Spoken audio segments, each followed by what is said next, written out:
Guys, I have got 5 shred guitar exercises that I want you to practice every day. This is just like going to the gym. Now the caveat here, and we're going to jump right into this, okay? The caveat though is I want you to grasp the concept and just get the technique down, the methods that we're going to be implementing here, more so than the actual licks. Yeah, learn the licks, but what I really want you to do is I want you to expand on these. We'll talk more about that later. Real quick, my Patreon members, you guys have the tabs for each of these licks that we're about to go through, and I've got something else for you too, so make sure you grab that. And of course, as always, hang around for our guitar chat after the lesson.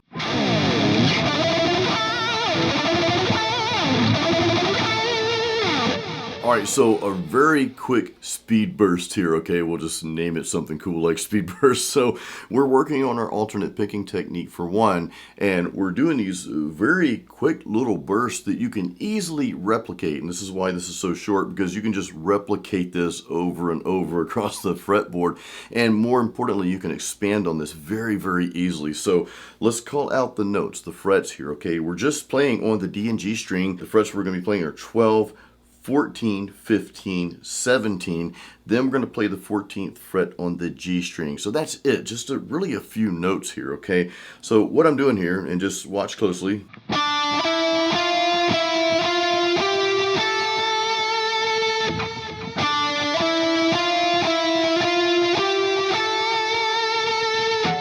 One thing I want to point out is you may want to use your pinky finger here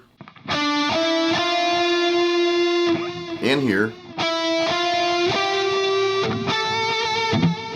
or you might use your third finger for that.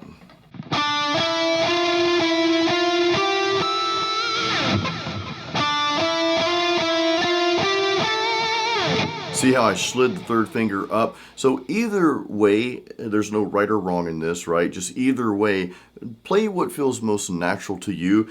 Sometimes when you do those little slides, you get a cool little effect.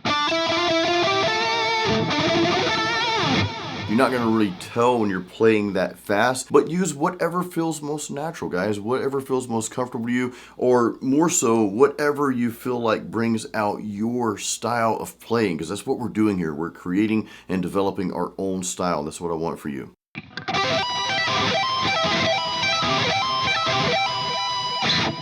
All right, so this is just a very simple sweep picking pattern that you can work with here. But instead of just doing the normal sweeps like all the way up and all the way back down, which I encourage you to practice those. If you're doing something like, you know, if you're going all the way or down and up rather, I encourage you do practice those. I'm not saying don't practice those and practice what I'm showing you here instead. I'm just showing you a little bit different style, I guess, here, and something that you can kind of throw in that's outside the norm a little bit. What we're doing and why I'm doing this, stopping kind of midpoint, right, halfway in there, it just gives the sweep a little shock factor. Like, listen to this. And it's something that I feel like will grab the listener's attention. Again, I'm not saying don't practice all the other sweep patterns, okay? Do that and get really good at this technique. Actually, Alfred Potter has a course called Sweep Picking Master. That dude is amazing at that. So I'll drop a link for that course in the description. That course has helped me a lot. But in any case, what I'm doing here, we're on just 3 strings, okay? Very simple here. We're gonna go from the G to the E string, 12, 13, 12, and then I'm gonna hammer down on the 15th fret. I'm gonna tap on the 19th and 20th fret there, okay? These 2 frets right here, and that's where I end the pattern before I go back.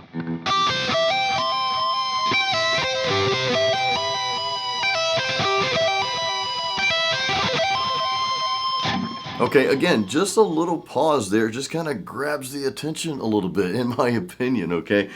Which is pretty cool. Now, don't stop there, of course. I want you to expand on that. Take this concept, guys. Take this concept and expand on it. Very important. Don't neglect the other sweep picking patterns, the full sweep picking patterns, okay? Going across 4 or 5 strings, or some of you sweep across 6 strings. Don't neglect that stuff. This is just kind of something to throw in there in addition to, and just practice, and it helps kind of develop your own style of playing. You can take this concept and you can really do some cool things with it.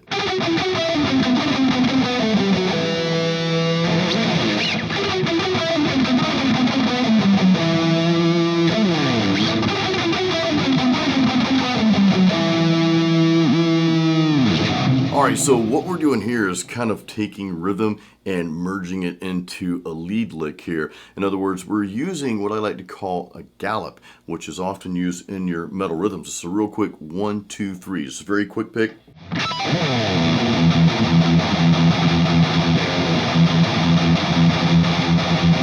Okay, just like that. 1, 2, 3. You hear that all the time in rhythms and a lot of the metal rhythms. We're taking that technique though, and we're going to integrate that into a lead lick, which I think is really cool. I think this just adds a lot of flavor to your guitar solos doing things like this. So here's the pattern.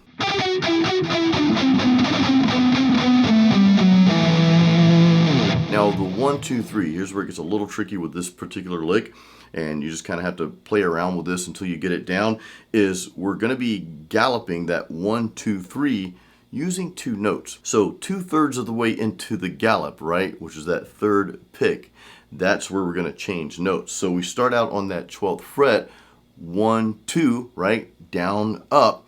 Then the other downstroke within that 3 picking pattern, that gallop, right, because it's 1, 2, 3, that's when we head over to the 11th fret. So it sounds like this.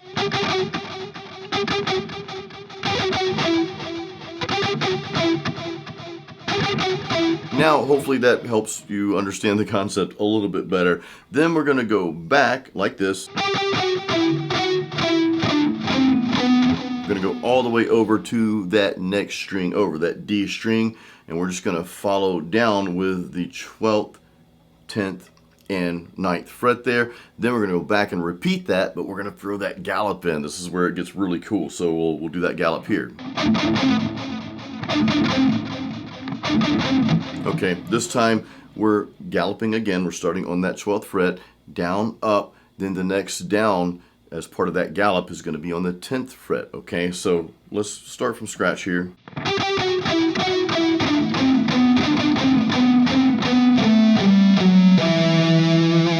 And we kind of repeat what we did the first time around. You know, we go back.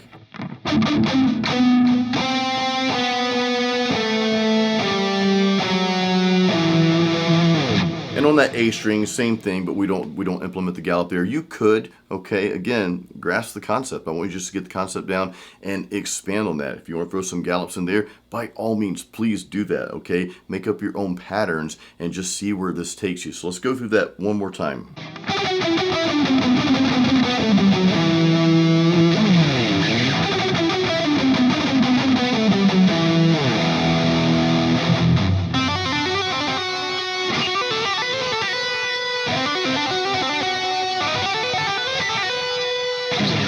Finger tapping, we're diving into a little tapping, but we're making this unique, kind of like what we talked about with the sweep picking pattern that we did. You remember we sort of stopped like halfway through it, right? And let that note hold out a little bit. Well, here we're going to let the tapping finger hold that note out a little bit. What I'm doing here, let's just go through this kind of slow.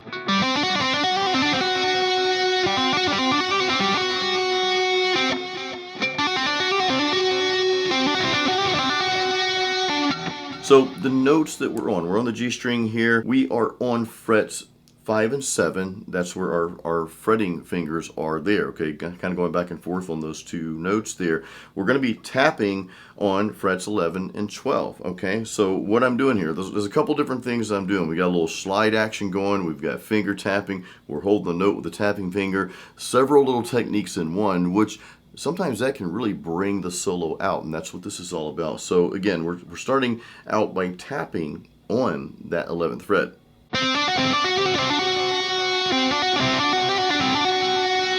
So after that first round of taps there, we're gonna tap on that 11th fret, slide up to the 12th, then we're gonna finish the round of taps again, go back to the original, right, and land on that 11th fret. And that's where we just hold it for a little bit. So let me play it as slow as I can.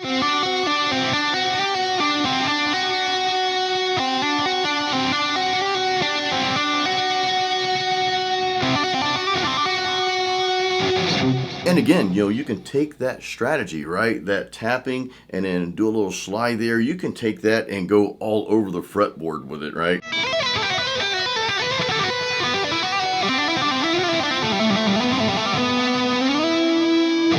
You can just go all over the place with that technique. So I really encourage you to just have some fun with that. Now, when I'm practicing this specific technique, the tapping with the slides and holding those notes, when I'm practicing this, and I'll share this real quick before we go to the next lick, I am messing up, hitting wrong notes all over the place because I'm exploring. And I bring that up because I want you to give yourself permission to just let things flow. Listen, when you play something and it sounds off or just doesn't sound good to you, well, hey, play different notes next time. Keep exploring, you know. When you're practicing techniques like this, you can mess up. It's okay to mess up. It's okay, right? Because it's just going to make you better. It's like, okay, well, that didn't sound right, so I know not to go there again. Let me try this instead. And just, I want you to give yourself permission to explore, right? Without any judgment, and just practice and be creative and have fun with this.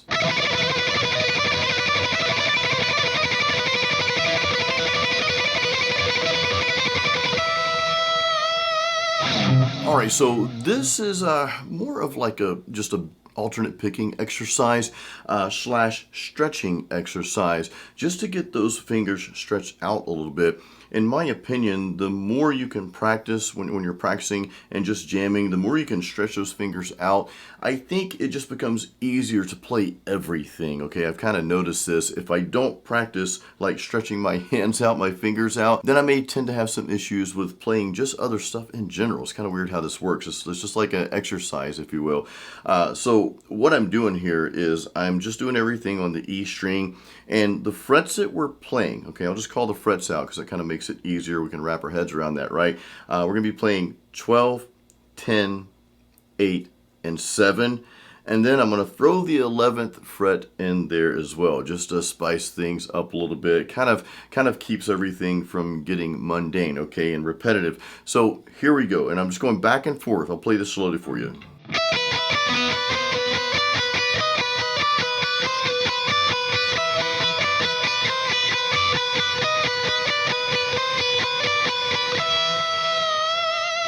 Whammy bar not required on that. Now, an easy way to tackle this here is you're always going to pick that 7th fret twice. Everything else is just once. So it's like a really a cool rhythmic pattern there. And practice this one to a metronome or drum track. I always like to practice to drum track like Easy Drummer, just throw like a double bass loop in there or something like that. But you do want your timing to be on point when you're practicing this. Actually, I mean, that goes for practicing in general.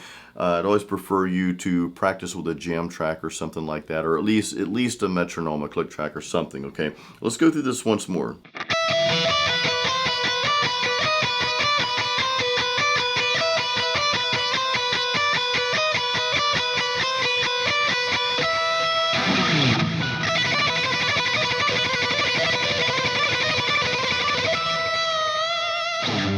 Now, real quick, you might be asking, dude, what kind of guitar is this? So this, look at the beautiful finish on that. That's really cool. This, guys, is a Shroedder guitar. It's a Marksman 87 model. And actually, Mike Shroedder himself is an independent guitar maker based out of Hamburg, Germany. Every time I say Hamburg, I want a hamburger, which I'm about to have one after this video. But anyway, I just wanted to say thank you to Mike once again. He sent me this a couple of years ago. It's definitely a shred machine. I've got a video on the guitar if you guys want to check that out. Lead guitar, playing guitar solos, you know, to me is like a voice. It's like your singing voice.